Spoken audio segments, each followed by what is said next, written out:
Salam alaikum, bienvenue à tous dans ce nouvel épisode de Mes Bricolos, épisode numéro 39. Donc dans mon agence de design où je me trouve actuellement, on est en train de concevoir un restaurant qui va ouvrir ses portes dans la Médina de Marrakech. Donc c'est un projet de design d'espace et design d'intérieur. Je me suis dit, mais tiens, c'est un thème intéressant. J'ai fait des petites recherches et je suis tombé vraiment sur des projets qui m'ont plu. Et je me suis dit, c'est l'occasion d'en discuter, de vous les présenter. Alors j'ai pas vraiment fait un épisode, j'en ai fait un seul sur le design d'espace et design d'intérieur. C'est le projet qu'a réalisé Patrick Join pour la Mamounia de Marrakech. Et je vous encourage à aller voir cette vidéo. De toute façon, je la mettrai en lien à la fin de cet épisode. Le design d'espace et le design d'intérieur, c'est quelque chose de particulier. Et je trouve que justement, quand je regarde un petit peu, parce que je me tiens informé toujours de l'actualité du design, c'est rare que je m'arrête sur un projet de design d'espace. Parce que je trouve qu'il y a moins d'innovation. Alors je regarde, je ne vois pas tout ce qui se fait, évidemment. Je regarde, je m'intéresse à certains projets, mais c'est rare quand je m'arrête sur un projet de design d'espace. Par contre, il y a un designer qui me plaît énormément, c'est Marcel Wanders. Alors c'est un designer produit, on connaît ses meubles, il a la marque Moy, etc. Il a fait des meubles absolument extraordinaires. Mais dans son travail de design d'espace, je trouve qu'il y a toujours un romantisme, il y a une douceur, il y a une légèreté. C'est poétique en fait, c'est très très poétique.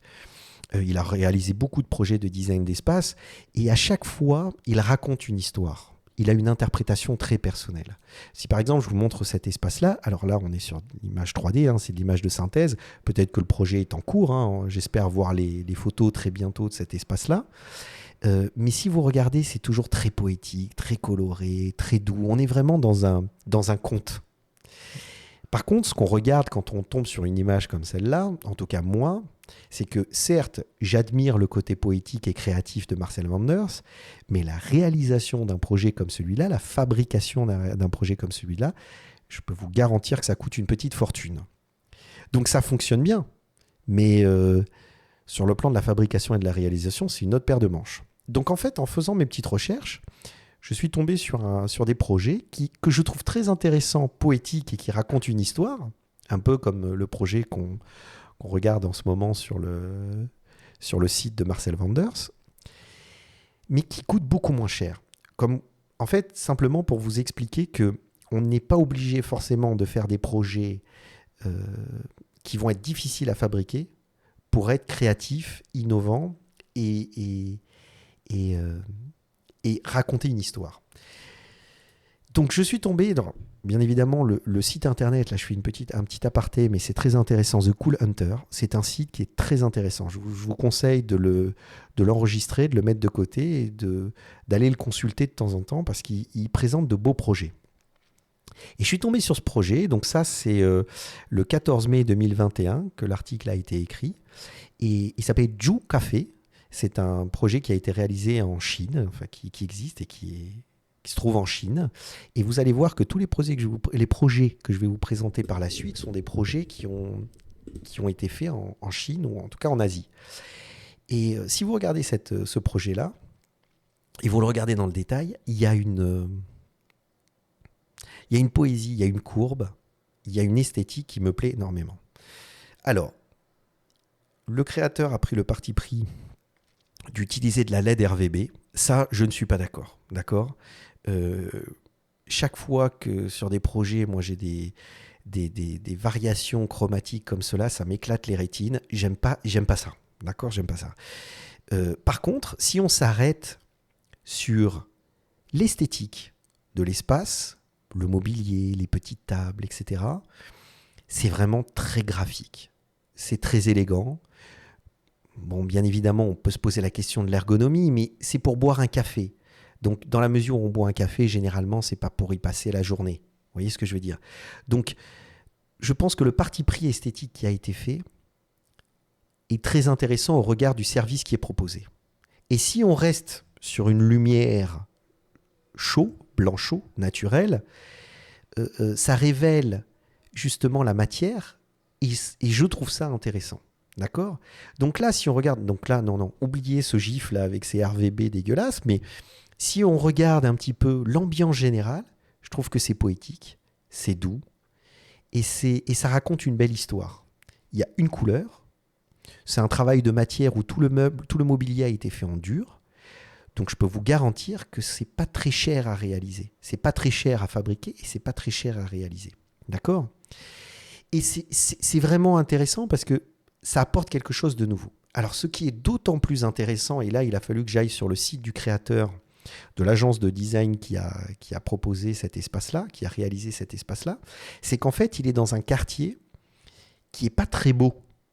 D'accord ? Et si on regarde la photo, parce que si vous regardez ce site internet là de The Cool Hunter, la façon dont ils ont présenté le restaurant, on voit pas trop ce qui se passe autour. Vous voyez ce que je veux dire ? Mais quand on va sur le site, et moi je trouve que cette photo est beaucoup plus intéressante que les autres photos, parce qu'on voit à quel point le designer a pris le parti pris, justement, d'être en rupture avec le quartier dans lequel cet espace se trouve. Et on a un quartier qui est, on va dire, très austère, pas forcément très beau. On voit les câbles qui passent dans tous les sens, etc. Et lui a mis de la courbe, de la douceur. Il n'y a aucun angle droit. Il y a une lumière très douce, très chaude. Et je trouve que ce contraste entre le quartier et l'espace qu'il propose est très, très, très intéressant. Ce parti pris est absolument incroyable et fonctionne très, très bien. Encore là, ce système de RVB oublié, mais l'espace en lui-même et l'interprétation personnelle très en courbe, tout en douceur, est vraiment très intéressant. Toujours en Chine, enfin à Hong Kong en l'occurrence, je suis tombé sur ce projet. Pareil, très simple. Donc là, c'est plutôt un travail de matière, couleur et texture. D'accord ? C'est-à-dire on n'est pas sur une couleur point à la ligne avec juste des formes rondes. Là, on y met de la couleur. Mais la façon dont on a mis la couleur est très intéressant. Donc on remarque une chose, c'est que le plafond n'est pas très haut. Et je pense que c'est pour ça qu'il a travaillé sur un espace très simple et très coloré, dans lequel il a mélangé des matières et des couleurs. Parce qu'on a des matières qui sont très plastiques, avec une fluorescence qui donne un aspect assez acidulé à l'espace. Et je trouve ça intéressant parce qu'en plus, c'est un espace dans lequel, en fait, on va déguster des pâtisseries. Donc on va boire un café et on va déguster des pâtisseries. Et je trouve que c'est un espace qui raconte une belle histoire et dans lequel on voit à quel point le designer a voulu exprimer ce côté un petit peu sucré et acidulé du dessert, en fait. Voilà, de la pâtisserie. Et je trouve ça très beau, très élégant. Alors, on n'aime pas, mais on doit absolument s'arrêter sur l'intelligence de l'espace et la façon dont le créateur a su raconter l'histoire. Vous voyez ce que je veux dire ? Et je suis tombé sur d'autres projets comme ça. Hein. Il y en a un en Chine, c'est ID's Lab. Alors, c'est toujours un café. On est toujours sur des cafés. Donc là, on voit vraiment l'esthétique du café avec les silos, etc. Donc on est vraiment dans cette esthétique un peu industrielle. Mais je trouve que la façon dont le designer l'a interprété est aussi très intéressante. Vous voyez, alors évidemment, tous ces tubes ne sont pas fonctionnels. C'est juste pour raconter l'histoire. C'est-à-dire, le tube devient un banc. Et puis alors, on a les tables en vis avec le filetage. Enfin, il y a vraiment beaucoup de choses qui sont intéressantes dans cet espace-là. Encore une fois, je me suis dit que c'était intéressant de vous le présenter. Et c'est pas forcément très compliqué à réaliser. Alors, c'est une agence de design d'intérieur qui s'appelle X Living. Ils ont réalisé beaucoup de projets de design d'espace, eux. Et je trouve très intéressant leur interprétation. Donc, je vous conseille d'aller voir leur site internet parce que c'est intéressant. Et il y a pas mal de projets de design d'espace qui valent le détour. Voilà. Donc, et comme je vous l'ai dit en début de cette vidéo, je ne trouve pas que dans le design d'espace et les designs d'intérieur, je ne trouve pas qu'on tombe sur des projets qui sont toujours intéressants, ou en tout cas qui apportent quelque chose. Alors j'avais parlé dans un épisode précédent justement de cette problématique-là. C'était sur l'espace Louis Vuitton. C'est l'épisode numéro... Attendez, je suis en train de vous le chercher. Voilà, l'épisode numéro 18. Alors, je mettrai aussi en lien cette vidéo, parce que je vous encourage à aller la voir, bien évidemment. Et dans l'épisode numéro 18, justement, je vous parlais du travail de l'architecte, qui est absolument incroyable, de ce bâtiment Louis Vuitton. Et dès qu'on arrive à l'intérieur de l'espace, c'est un peu fade. C'est pas vraiment très intéressant. Donc, c'est pour ça que je mets en avant cette agence de design X Living, parce que quand on regarde le travail qu'ils réalisent, c'est vraiment intéressant, c'est vraiment beau, il y a vraiment de la poésie. Notamment, ils ont fait un espace pour enfants, une espèce de parc pour enfants, très romantique, très doux, très ludique.